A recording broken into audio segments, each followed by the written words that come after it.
1 2 3 नमस्कार.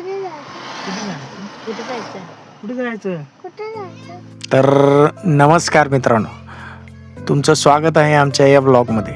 फायनली आमच्या तिघांच्या खूप डिस्कशनानंतर ना आम्ही रेवणसिद्धला जायचं ठरलं आणि येताना निसर्गाच्या कुशीत मस्तपैकी चिल करायचं.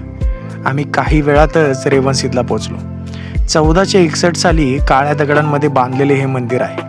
नवनाथांपैकी एक आणि लिंगायत संप्रदायाचे आद्यगुरू असणारे रेवणनाथ महाराज यांचे हे मंदिर आहे. गाभाऱ्यात त्यांची स्वयंभू पिंड आहे आणि मंदिराच्या अवतीभोवती राम, लक्ष्मण, दत्तगुरू, अष्टविनायक आणि 9 ग्रहांची छोटी छोटी मंदिर आहेत. आम्ही तिघांनी काही काळ त्या मंदिराच्या आवारात घालवला आणि नंतर आम्ही निघालो आमच्या पुढच्या डेस्टिनेशनसाठी. टेक काढून आम्ही आता बसणार आहे, मस्तपैकी झोपणार आहे इथंच. हाय, बस बस वडापाव खायला मस्त की हा का.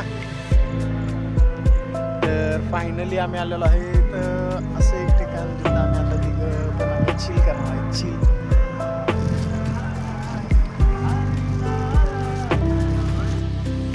मसूर वडापाव.